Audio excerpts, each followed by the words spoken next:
City police મથકનો staff night ફેરણીમાં હતો દરમિયાન police કર્મચારી ભમરભાઈ કાળુભાઈ અને મિહિર જનુભાઈને બાતમી મળી હતી કે યાકુતપુરા દાઉદ શાહિદ ચેક સ્થિત કેજી સ્ટોરની બાજુમાં આવેલા મકાનમાં 6 યુવકો, એક મહિલા અને એક કિશોર દારૂની મહેફિલ માણી રહ્યા છે।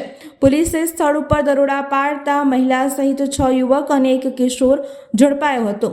પોલીસે સ્થળ પરથી ઇંગ્લિશ દારૂ ભરેલી બોટલ સહિત એનર્જી ડ્રિંકના ખાલી કેન અને દારૂની ખાલી બોટલો, 8 મોબાઈલ ફોન, રોકડ રકમ ₹4,280 મળી કુલ 2.16 લાખનો મુદ્દામાલ જપ્ત કર્યો હતો।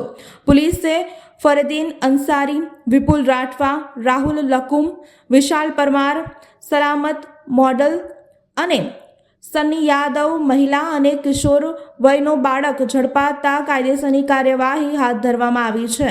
યાકુતપુરા વિસ્તારમાં એક ઘરના મકાન ભાડાના મકાનમાં બંગાળી ફેમિલી રહેતી હતી અને એ બંગાળી ફેમિલી બહારથી માણસો બોલાવીને દારૂ પીતી હતી અને અહીંયા એવું જ દિશા મળ્યું છે કે વેશ્યાગૃહનું કામ થતું હતું।